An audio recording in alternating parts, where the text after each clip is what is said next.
going back, well, I saw you 3 years ago now, October 24th, 2006. I can actually remember the date. You were supporting the Automatic down in Brighton. Do you think your style's changed in the last 3 years or so, or I think writing songs differently? I think that any artist who doesn't change a little bit in 3 years of playing out, it probably needs to kind of like get with the program a little. Yeah, of course. I mean, I think in my opinion, I've just got better at what I do. Practice makes perfect. You know what I mean? And I think that my medium-term aim for the kind of music I'm trying to make hasn't really changed in that time, but I've just got better at doing it. It's funny. The next record I do is going to be kind of like the end of chapter 1. I think. It's not something I'm consciously trying to do, but it just feels like this will be the kind of wrapping up this sort of phase of things. I'm not saying that I'm going to suddenly start putting out drum and bass records afterwards or whatever, but it's just, I don't know, just somehow sort of mood and kind of lyrical subjects and songwriting and everything. I feel like this is the kind of final statement of chapter 1 kind of thing, will be album 3. So, and then I'll stop putting out drum and bass records.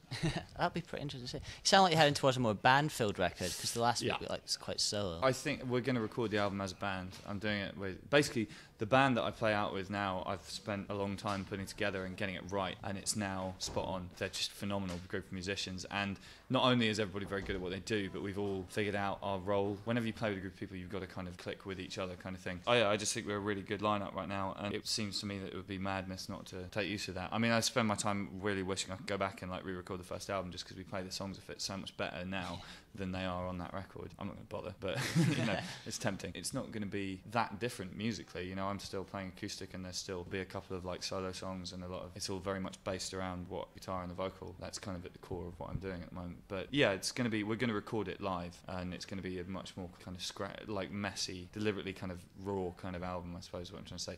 In Utero is one of my favourite records of all time, and they recorded that album in 12 days, so we're doing this one in 5. Proper punk. Yeah. Gonna beat that record. Yeah, yeah. Is the Gaslight tour, is that you solo, or is that with the band? That's solo, apart from the London show, which is like this Enemy Awards show. I'll just keep thoughts to myself on that. But yeah, they asked if we could do that one with the band, so we're doing that one with the band. The rest of it's solo. It should be fun. I'm really looking forward to it. Now, back in November, we recorded an interview with the band called White Lies. Yes. And we didn't realise how big they were going to get at the time, and of course they made it to number 1 yesterday. Really? Yeah, number 1 in the album charts. Would you like us to grant you the same level of success? Yeah, go on. We'll try our best.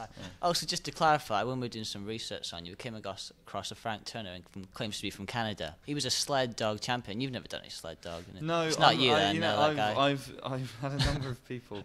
Do you want there was a silent film actor really? in the 1920s called Frank Turner. The guy who designed the turnpike and roundabout system and UK motorways was an architect called Frank Turner. And that was me. And best of all, there's a cult leader in the States called Frank Turner who owns frankturner.com without the hyphen, which is why there's a hyphen in my web address. And he's a scary guy. Did you try and buy it off him? No, I just kind of found it, and there's this big picture of him in the front cover kind of going, "Pray with me." And it's just like, oh. We'll leave him alone. I did also once get hate mail off a rockabilly double bass player from New Orleans, who's called Frank Turner, who was in a mood because I'd stole his name, obviously. Oh, he got the MySpace music URL. And he was like, "Oh, what am I supposed to do?" And I was just like, "I don't know. I don't care. Like, shut up, go away." Some people are weird, I think, is the conclusion to this story. I saw a video on YouTube as well. Have you seen the I Love Frank Turner video with some crazy woman proclaiming her love to you? No. I don't know if you should check it out. It's a bit scary, to be honest. Yeah. I'd probably leave those. There is one. There's a video. The Automatic actually found some guy on tour who was insistent that I was a lesbian, who he knew quite well, which was sort of slightly disarming.